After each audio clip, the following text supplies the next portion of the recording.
अब कोई किसी गरीब की जमीन पर कब्जा नहीं कर सकता है, अब नहीं कर सकता है। अगर करेगा तो उसे पता है कि कब्जा करेगा, पहले माफिया और गुंडे, पार्टी विशेष के गुंडे जबरन कब्जा करते थे गरीब की जमीन पर, व्यापारियों की प्रतिष्ठान पर। अब नहीं कर सकते। अब करेंगे तो उसे मालूम है कि बुलडोजर आएगा, संपत्ति को फिर से जब्त करवाएगा, अवैध कब्जे को तो हटाएगा ही हटाएगा, बाप दादों की अर्जित संपत्ति को भी एक कब्जे में लेकर के गरीब का मकान बना करके गरीब को वितरित कर देगा। हमने ये मुहिम प्रारंभ की है, ये मुहिम प्रारंभ की है। प्रयागराज में बन चुका है, लखनऊ में बन चुका है, गोरखपुर में ऐसे आवास गरीबों के बन चुके हैं, अन्य जनपदों में भी तैयारी चल रही है, युद्ध स्तर पर चल रही है। और याद करना, गरीब का शोषण करने की अनुमति किसी को नहीं देंगे। नौजवान के हितों के साथ खिलवाड़ करने की छूट किसी को नहीं देंगे।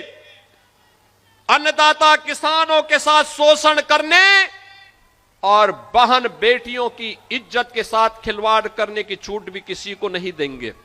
और इसीलिए आज मैं आपके पास कहने के लिए आया हूं, मऊ जनपद आज फिर से एक नई विकास की यात्रा में आगे बढ़ा है। इस विकास यात्रा के सहयात्री आपके सामने हैं। मैं तो मऊ के पड़ोस का ही रहने वाला हूं, हमारे लिए तो मऊ आंगन जैसा है। और याद करना, जब मैं केवल सांसद था तब भी यहां कोई संकट आता था तो कोई आए ना आए, लेकिन मैं दौड़ करके गोरखपुर से यहां आ जाता था। मैं तब भी आता था, तब भी हम लोग लड़ते थे यहां की लड़ाई को, क्योंकि मेरे लिए यह राजनीति से बढ़कर के था। और आज फिर मैं आपको आश्वस्त करने के लिए आया हूं। कोई सोचता था कि गोरखपुर से वाराणसी का मार्ग 4 लेन का होगा? कोई सोचता था कि मऊ से लखनऊ की दूरी अब मात्र 3 घंटे की हो जाएगी, 2.5 से 3 घंटे की? आप सोचो ना, आप जाइए पूर्वांचल एक्सप्रेसवे से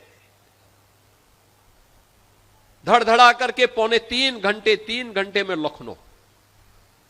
यानी दुनिया में आप जाएंगे, इतनी दूरी पे लोगों के एयरपोर्ट होते हैं बड़े बड़े शहरों में। एयरपोर्ट पे कोई उतरता है, इतना दूरी तय करके तब वो अपने गंतव्य में पहुंचता है। और यहां आपके लिए प्रदेश की राजधानी इतनी नजदीक हो गई, गोरखपुर नजदीक हो गया, काशी नजदीक हो गया, प्रयागराज की दूरी घट गई, इतनी अच्छी कनेक्टिविटी। और बाढ़ से बचाव के लिए, सरयू मैया से, घाघरा के बाढ़ से बचाव करने के लिए सरकार कार्य कर रही है। जो बचाव होगा उसमें तेजी करने के लिए हम लोग फिर से इसको और पैसा उपलब्ध करवाएंगे।